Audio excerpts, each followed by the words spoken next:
Hi friends, నేను ఇప్పుడు అటుకులతోటి cutlet చేయబోతున్నాను. అది ఎలా చేయాలి చూడండి ఫ్రెండ్స్. ఒక కప్పు అటుకులు తీసుకొని దాన్ని బాగా 10 నిమిషాలు బాగా కడిగి ఒక 10 నిమిషాలు పక్కన పెట్టాలి.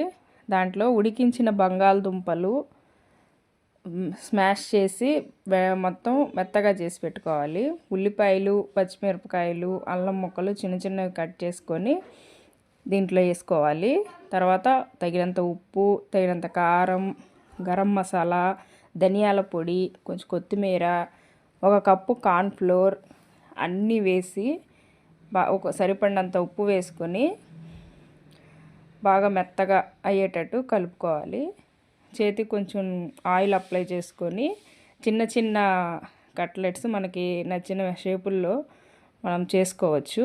ఒక 4 బ్లడ్ స్లైసెస్ తీసుకొని దాన్ని పొడి చేసి పెట్టుకొని ఇలా ఉంచుకొని, తర్వాత ఒక కప్లో కార్న్ఫ్లోర్ ఒక స్పూన్ వేసి నీళ్ళల్లో కలిపేసేసి దాంట్లో ముంచి కట్లెట్ని, మనం చేసుకున్న కట్లెట్ని ముంచుకొని బ్రెడ్లో బాగా డిప్ చేసి డీప్ ఫ్రై చేసుకోవాలి.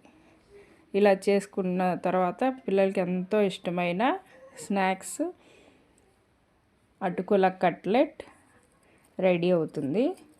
చాలా టేస్ట్ బాగుంటుంది. ఈవినింగ్ స్నాక్స్కి చాలా